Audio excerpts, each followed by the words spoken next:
One of the tenets on which the game of Yu-Gi-Oh! Is allegedly balanced is that the more powerful monsters are more difficult to summon. If you want a high-level creature with big attack or other powerful effects, you're often going to have to sacrifice lesser monsters as tribute. Level 7s are the low threshold of high-level monsters, requiring 2 tributes instead of the 1 that you need to normal summon level 5s and 6s, but some level 7s break this pattern. Kashtira Fenrir is ridiculously strong, and can special summon itself for free, and it isn't alone. On the other hand, you have cards on this list, a big gaggle of level 7s with more stars than utility. And we're kicking off this list at number 10 with a big slime boss monster from the Duel Monsters anime. No, not Egyptian god slime. That card's good. It's Humanoid Worm Drake time. Originally released in the 2003 set Labyrinth of Nightmare, this Aqua-type monster has the worst stats of all the level 7 non-effect fusions. 2200 attack and 2000 defense isn't always bad, but when your summoning cost includes 2 non-archetyped normal monsters plus a polymerization card, it is way not enough. Humanoid Worm Drake is a combination of Humanoid Slime and Worm Drake, 2 cards with nothing in common except the odd fact that they can fuse. Humanoid Slime, another water aqua, has 800 attack and 2000 defense, so it is at least an okay low-level wall. Worm Drake is an earth reptile that's packing a mean 1400 attack and 1500 defense, which really isn't so much mean as mildly irritating. But in the end, Humanoid Worm Drake can't even be brought out by instant fusion or ready fusion because it's too high of a level. In episode 65 of the Duel Monsters anime, Humanoid Worm Drake was summoned by this scary mime called Strings. Also a rare hunter, Strings didn't actually speak with anyone himself, instead acting as a conduit for Merrick Ishtar, who pulled his strings like a puppet most of the time. Merrick challenged Yugimoto through Strings to a duel, and had a deck based around stalling with various slime cards like Revival Jam, the defensive Humanoid Slime, and the Slime Token Creating Jam Breeding Machine. Strings' / Merrick's game was to draw lots of cards to both find and power up the Egyptian god, Slifer the Sky Dragon, and Humanoid Worm Drake was a very minor part of the strategy. Strings fuses his Humanoid Slime and Worm Drake with polymerization and then activated the spell Quick Attack to allow the resulting Humanoid Worm Drake to attack on its first turn. This was necessary because, per the rules of Battle City, fusion monsters all suffered from 1 turn of summoning sickness. Still, the attack totally didn't work, because Yugi immediately countered with defusion, making this a pretty disappointing debut for a pretty disappointing but cool designed monster. But just because Strings and Merrick couldn't make good use of the card, it doesn't mean that real people can't.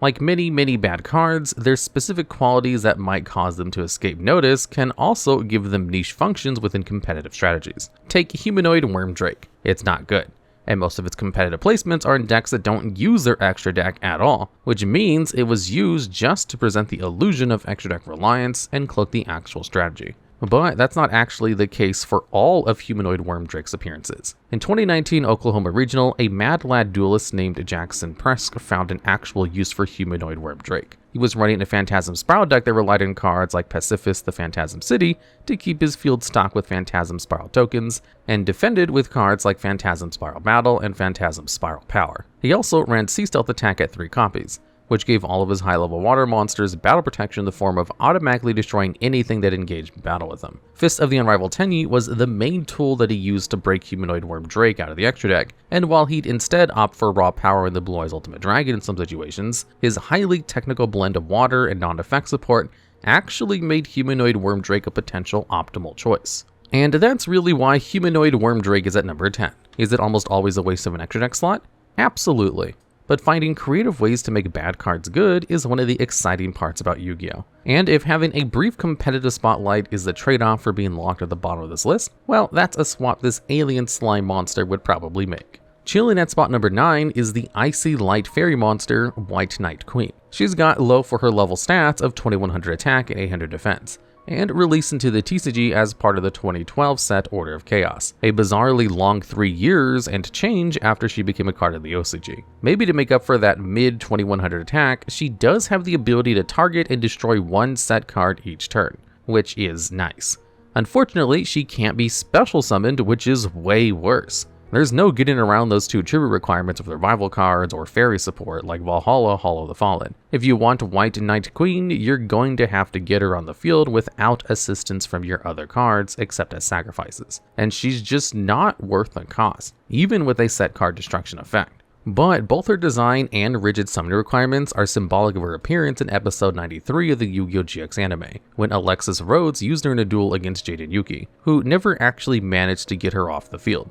Eventually, Alexis would use White Knight Queen as a tribute herself for the way better White Knight Dragon. So how did her artwork and summoning restrictions complement this scene? Well, at the time, Alexis Rhodes had been brainwashed by Satoris Kumar, who was himself brainwashed by the influence of the Light of Destruction, a cosmic force of scouring brightness and devastation. It's worth noting that a double brainwashing is kind of on par for course for Yu-Gi-Oh! Minds are fluid things after all. Anyway, instead of using her usual elegant line of Cyber Angels and Bladers, Alexis used new light monsters like White Knight Queen, whose uncompromising restrictions on summoning ran parallel to the blind Satoris Kumar placed on Alexis's minds. This interpretation is reinforced by the equipped spell White Veil, that actually depicts the White Knight Queen herself before her lustrous transformation. Like the one who will don it, White Veil is also an extremely rigid card. While it does provide benefits in the form of negating the effects of all face-up spell and traps when the equipped monster's attacks, it also burns your owner for 3000 damage whenever it leaves the field. Even an effect to pop an opponent's entire back row after successful battle can't save this card, just like White Knight Queen couldn't save herself from the freezing light. Despite its optimistic name, the only big win that Worm Victory is seen is spot number 8 on this list. It's a light reptile monster with an incredible 0 attack, which is just fantastic. It has 2500 defense, if anyone cares, and was initially released with the Dual Terminal 3 in 2010 before seeing wider distribution in Hidden Arsenal 3. Like many cards that see minimal to no play, Worm Victory has a flip effect. The idea is you tribute 2 to set it, and then when your opponent attacks into it, or you flip Worm Victory face up yourself, its effect goes off. And in fairness, its effect is pretty good. It destroys all monsters except reptile worm monsters. So sorry, Worm, Dungeon Worm, and Humanoid Worm Drake. You guys aren't part of the Worm's big victory. And its 0 attack doesn't stick, thankfully, since it gains 500 for every worm monster in your graveyard. Played late enough in the game, Worm Victory could become a decent beat stick. Of course, with its attack being entirely effect-based, Worm Victory is extra vulnerable to negation, which would drop its attack back down to nothing. If you're going to be a level 7 flip effect monster, then having a big monster board clear effect is pretty good, but not enough to make up for being a level 7 flip effect monster. The flip mechanic is too slow and stoppable with low level monsters that you can just set without paying a cost. And giving the strongest effective requirement of 2 tributes to set is going to make it basically unusable. Sure, there are cards you could use to pull off a Worm Victory sweep on the same turn, like Book of Taiyu and A and D changes graveyard effects, but that just brings us back to using more cards to do what other cards can do for less costs. But even though all of this is true, it would just be wrong to put a monster with a board breaking effect any higher spot than number 8. And also, Worm Victory gets a bunch of cool points for flashing the Victory V with 4 of its gnarly, goopy hand appendages. And bonding itself to this list at number 7, we have Metallizing Parasite Soltite, the level 7 Water Aqua Union monster with 1000 attack and 500 defense from 2012's Abyss Rising set. Union monsters are generally not super the best, but Metallizing Parasite Soltite at least has the distinction of being able to form a union with any monster, which is pretty nice. If you're going to have a high level union monster, it might as well work with a wide array of cards. Really though, Soltite isn't doing anything with its 7 levels. As a level 1 monster, it'd be kind of pretty good. Worst case, it's a free body to set, and best case, you can use its union effect. But level 7s are expected to punch a little higher than level 1s, and Metallizing Parasite Soltite certainly isn't punching. It doesn't have any hands. What it can do is make the monster it equips itself to unable to be targeted or destroyed by monster effects. This is objectively a good effect, but so is Worm Victory's board clear, and that card is on this list too. The real question about this card is why is it level 7? It just doesn't belong up here. But it is actually a retrain of an earlier level 7 Water Aqua Union monster, the Metallizing Parasite Lunatite. Neither has seen competitive play, but Lunatite has been around a lot longer, since 2003's Dark Crisis set. Just like with their names, Lunatite has a complementary effect to Soltite, being able to latch into a monster and give it immunity from your opponent's spell effects. Both of these cards share the strength of conferring an immunity and the vulnerability of being useless without a host monster and easily disposed of by any form of removal. But Lunatite has been around for much longer, 10 years, and its retrain is just as bad and situationally worse. For that alone, we have to grade Soltite on the opposite of a curve and give it a spot on this list. Blazing past the competition for being bad is Elemental Hero Flare Neos. coming to hot spot at number 6. A Fire Warrior fusion with 2500 attack and 2000 defense, this elemental hero arrived on the scene in 2006 Power the Duelist set. It's important to establish that there are multiple ways that a card can be bad, and elemental hero Flare Neos is going to seem better than some of the cards on this list. And in some cases, it is, but with some it isn't. In battle, elemental hero Flare Neos would smoke White Knight Queen, but even with her no special summoning restriction, White Knight Queen is a better, if less easily accessible card than elemental hero Flare Neos. But before we start taking out the Neos Contact Fusion archetype's trash, let's look at what's good about elemental hero Flare Neos. Its attack. 2500 is fine base for a level 7, but elemental hero Flare Neos gains another 400 for every spell and trap card on the field, which means it can get up to a staggering potential peak of 7300 if every zone is field plus the fields. That's crazy numbers for this list, but probably unrealistic to see in most games. Still, there will doubtless be some back row, so we can pretty confidently assume that elemental hero Flare Neos will be punching around 4000, which is still really high. So what's this hero doing here? Well, we already established that a big problem with fusion summoning is that it's costly. Luckily for Flare Neos, you don't need polymerization, which is one less card. The trade-off is that its materials, which are elemental hero Neos and Neospacing Flare Scarab, must be on the field, and summon elemental hero Flare Neos by shuffling themselves into the deck. This is worse than sending materials to the graveyard, because cards in the grave are a lot easier to access than cards buried in the deck. The graveyard is a big part of the field after all. But if that was all, elemental hero Flare Neos still wouldn't be on this list. Nope, the kicker comes with the Contact Fusion's shared weakness that during the end phase, they too are shuffled back into the deck. If you don't succeed in swinging for game with elemental hero Flare Neos, you won't get another chance. There are ways to counteract this, but that takes extra cards that could be building or breaking boards in other ways. The easiest attack for your opponent to defend against is just a simple attack in the battle phase, and that's all elemental hero Flare Neos offers. No negates or floating for all the resources you've shuffled into your deck to get one turn of this card. Like Humanoid Wormdrake, the main role of this card in its few competitive deck lists seems to be to create the illusion of an extra deck. But at least a certain someone from the Yu-Gi-Oh! GX anime is a fan. Jaden Yuki relies on elemental hero Flare Neos many times, with its debut coming in episode 68 in the match against Aster Phoenix, and its final appearance occurring exactly 100 episodes later during a game against a character called Daigo Serrano in episode 168. And at number 5, we have Regenerating Rose. This is a dark plant with no attack and 1500 defense, and first entered the TCG in 2008 set Phantom Darkness, and hasn't been reprinted since.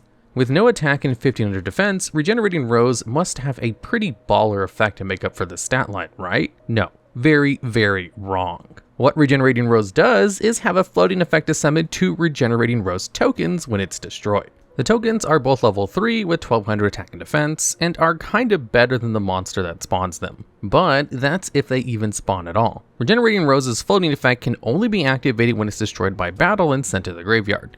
The big picture of its bad stats is at least starting to come into focus. You don't want Regenerating Rose to survive any battle it's part of. But there are 10,000,001 ways to remove an enemy monster before the battle phase, and the odds of Regenerating Rose living, or rather dying, to pull off its effect are laughably low. Your best bet is probably to cheat it out of the deck when fellow Dark Plant Mystic Tomato is destroyed. Mystic Tomato has the same must be destroyed by battle and sent to the graveyard thing as Regenerating Rose, but you don't have to tribute 2 monsters for it. By having 3 less stars, Mystic Tomato way outclasses this higher level plant. Actually, Regenerating Rose was the first level 7 dark plant monster, and for a time held the distinction of the highest level plant. Thankfully, things would not remain this way, and Regenerating Rose has company now, and good company at that.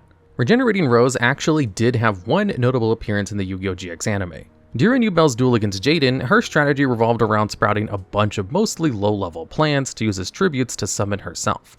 To its discredit, Regenerating Rose is not low-level, but in episode 153, Yubel sacrifices their 2 Regenerating Rose tokens to take the field. Joey Wheeler from the Duel Monsters anime is known for his pluck and willingness to take big risks that'll probably never pay off, although they often do anyway. But maybe Joey's riskiest, goofiest dueling maneuver was actually running Insect Queen, who is number 4 on this list. Originally released as the secret rare cover card of the 2004 Collector's Tin, Insect Queen is a level 7 Earth Insect with 2200 attack and 2400 defense, and it's even worse than Regenerating Rose. Despite its lofty name, Insect Queen better demonstrates the vulnerability of a head of state who is weaker than the sum of her subjects than the dictatorial power of an absolute monarch. That's the most elaborate possible to communicate the simple fact about Insect Queen, which is that she sucks. But why is she so bad? Sure, 2200 attack is humanoid worm drake levels bad, but she does get a bonus 200 attack for every insect in play, which means she'll at least hit the field with 2400 courtesy of herself. But what makes her pretty unusable is the more involved effects that are supposed to make her good. In order to declare an attack, Insect Queen must feast on one of her subjects. You might ask, but won't that also decrease her attack by 200 points? And you might be right. On the other hand, when Insect Queen attacks and destroys a monster, she gets to lay an egg near the end phase, but turns out the other hand is actually a fist, because these insect monster tokens have 100 attack and defense, and will land on the field in attack position. They're basically a free slice at your life points, and if you use Insect Queen to take out an opposing monster, you have to acquire the token. The idea here is like that because Insect Queen gains power for every insect monster. The tokens can help her stay strong, but the idea is stupid because Insect Queen already forces you to sacrifice another monster to attack. Still, as mentioned a little earlier, Insect Queen commands a decent amount of appearances in the Duel Monsters anime. She first made her royal debut in episode 64 during a duel against Weevil Underwood and Joey Wheeler, and the plot did some crazy gymnastics to make her seem good. Before the duel, a kid asked for Joey's autograph and stole his duel disc, slipping a copy of Parasite into Joey's deck. As payment, Weevil gave the kid a Goki Bore card and then shot him with a silly string toy thing. During the duel, Weevil activated Restless Parasite to bring the parasite out of Joey's deck and onto the field, where it infected all of his monsters, turning them into insects. But then, using Insect Barrier, Weevil could protect his weak eggs and keep his queen supercharged by both his and Joey's monsters. Joey still won, of course, because the strategy was ridiculous. After his victory, Joey claimed Weevil's rarest card per the Battle City rules. From then on, he included Insect Queen as part of his deck, and would use it in episode 87 during his duel against Odeon. It didn't do much except get destroyed by Mystical Beast of Serket. But sure, it gets the mention. He wanted to use it again in episode 126 against Yami Merrick, but was forced to discard it by the grave effect of Helpamir instead.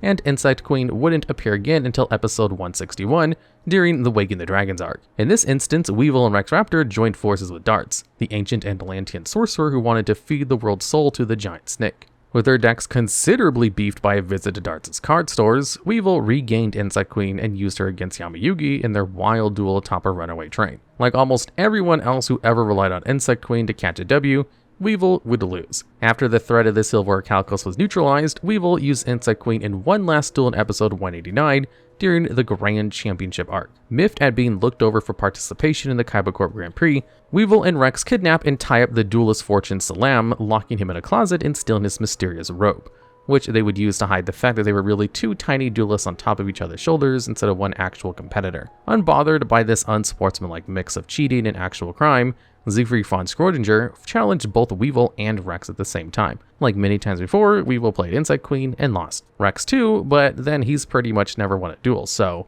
to be expected really. But in Duel Links, Insect Queen was also bad. Not even getting a summoning animation can save her. Not even the Parasite Infestation skill, which could let you mimic Weevil's convoluted and illegal Battle City strategy by running Jade Insect Whistle and Insect Barrier. Duel Links loves to take bad cards and bend the rules a little to make them good. But Insect Queen is kind of a lost cause. Honestly, the most interesting thing Insect Queen has going for her in Duel Links is that she has special dialogue when she's summoned by Bakura in the Dark Side Dimensions world. I enjoy the creepy looking cards, like this one, Insect Queen. Insect Queen can at least be grateful that she's only number 4 in this list because things are going to get truly bleak from here. After White Knight Queen and Insect Queen, there can't be another queen on this list, right? Wrong. There's always space for more queens. And Allure Queen LV7 is an easy pick for number 3 on this list. She has 1500 attack and defense and released in the 2006 set Cyberdark Impact. But don't let her alluring vibes fool you, you're better off finding a way to use Insect Queen than swearing fealty to this one. Like with other level monsters, Allure Queen LV7 can only access her effect when she's special summoned by the effect of Allure Queen level 5.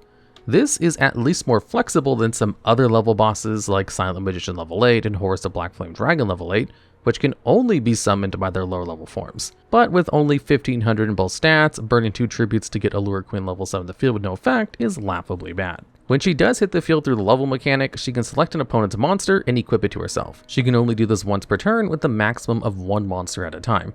And her allured creatures provide no benefits beyond battle protection, and that they'll always be destroyed first. But this is still non-targeting, non-destruction removal, which is always pretty good to pull off. Unfortunately, if you want that effect, you've got to send a copy of Allure Queen level 5 with an equipped monster to the graveyard as cost during your standby phase to summon it out. Allure Queen level 5 has even worse stats, 1000 attack and defense, so keeping her on the field for her evolution is going to be a challenge. But her effect is also a little worse. She can only lure enemy monsters and become an equipped spell if they're level 5 or lower, but it's actually even harder than just summoning Allure level 5 and making your first play for level 7. In order to use level 5's effect, she must be summoned by level 3. The effect of the lowest level Allure Queen follows the pattern established by her upgraded forms. Once per turn, she can equip an enemy monster, and if both she and that monster are still around during your next standby phase, you can send both to the grave as cost to summon Allure Queen level 5. Of course, level 3 can only equip level 3 or lower monsters, and her stats are concerning 500-500. So going from level 5 to level 7 is a long shot. Going from level 3 to level 7, that's a win which Snowbell's chance in Pandemonium of pulling that off. And if you even want to try, you'll have to dilute your deck with cards you never want to draw, which if this situation were ice cream, would be the whipped cream and cherry on top. This situation is not ice cream. The situation is trying to make Allure Queen level 7 usable, and the outlook is dire. But look, here comes the Queen's bodyguard to help. This piece of Allure Queen specific support prevents Allure Queen monsters from being selected as attack targets, which is actually pretty useful. It's definitely not enough to make these cards good, but this is partial protection for your Allure Queen against one avenue of removal. The Allure Queens actually do have one anime appearance from episode 104 of the Yu-Gi-Oh! Vrains anime. For the featured duel, it's AI versus Queen, and AI is going to win.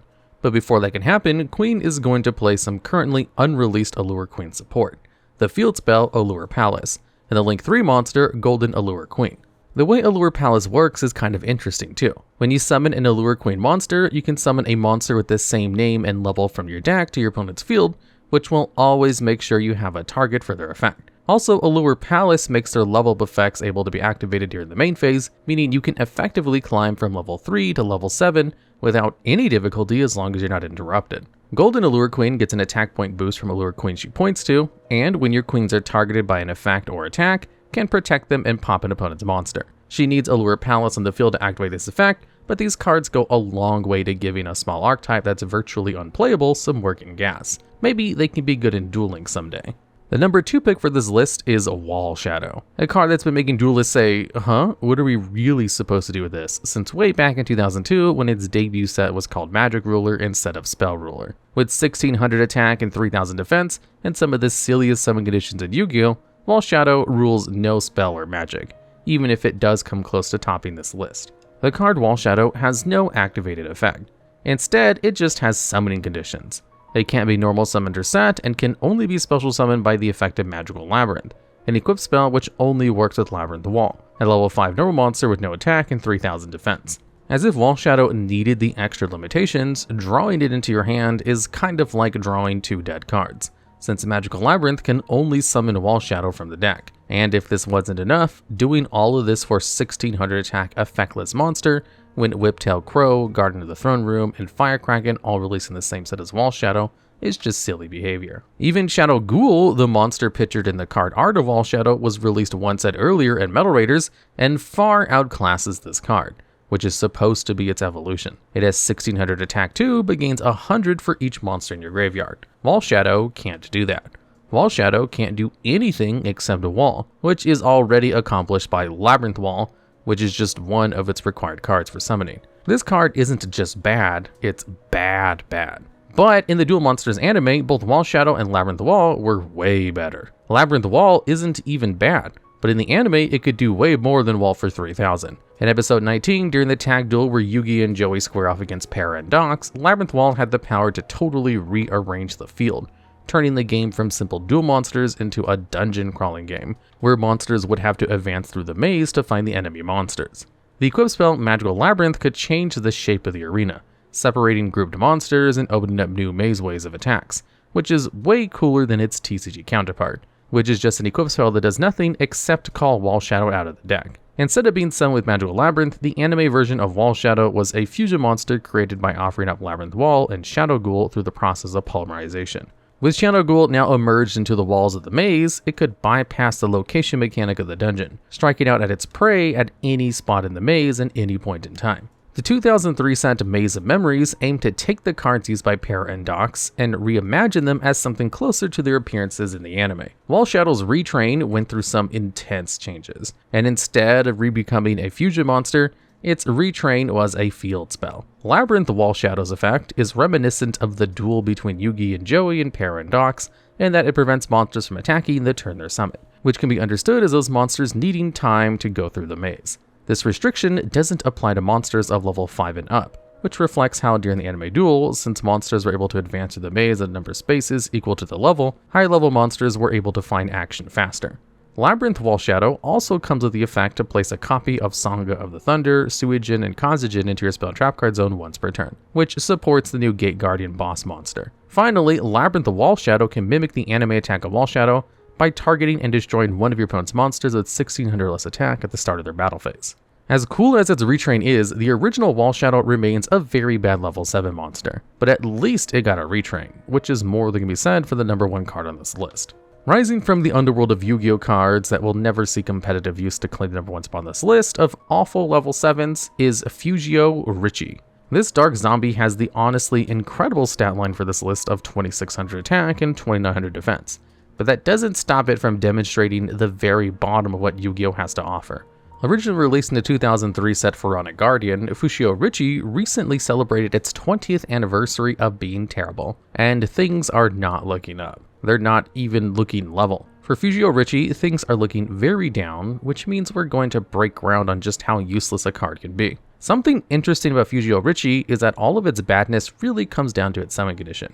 While its effects on the field would never earn it on a spot at a best of list, its stats alone make it pretty okay. It can negate the effects of any spells or traps that both target and destroy this card, which won't save Fushioh Richie from Raigeki, but will protect it from Raigeki Break. Once per turn, you can also flip it to face down defense position. Then you can flip summon it to special summon a zombie monster from your graveyard. It's not a flip effect, so it won't activate if an opponent's monster attacks into this card, but whatever, it's fine.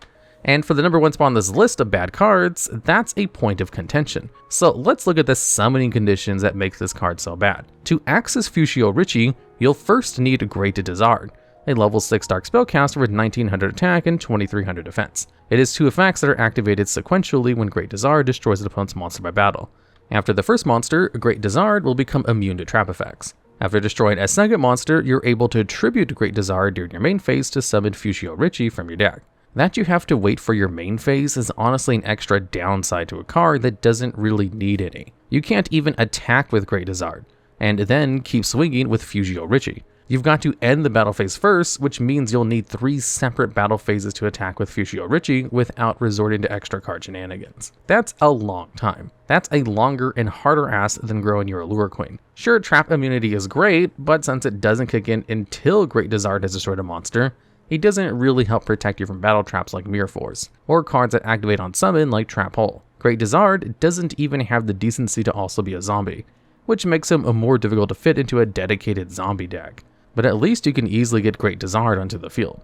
Now, the name Fushioh Richie is a bit odd and also likely a mistranslation. Fushioh Richie's Japanese name is a localization pronunciation of Nosferatu Lich, meaning the Richie part of Fushioh Richie's English name probably results from sound discrepancies between languages. Interestingly, while the word Nosferatu, meaning vampire, is of German origin, the kanji used to spell Fushioh Richie's OCG name would usually be pronounced Fushioh, a Japanese word for undead king. The Nosferatu pronunciation of that would be read as Fushioh is notated on the card, making its name kind of a fun undead pun. 3 undead creatures for the price of 1. Unfortunately, that price is still steep, because this is Fushioh Richie we're talking about. No matter how many layers your name has, that won't save you from some of the worst summoning conditions in all of Yu-Gi-Oh! And won't save you from being the top bad level 7 of a TheDuelLogs worst of video. Alright, and that's the list. There are other bad level 7s out there, so if I missed your favorite, or if you have a hot Fushioh Richie strats, or if you have any ideas for future videos like this one, please let us know down in the comments below.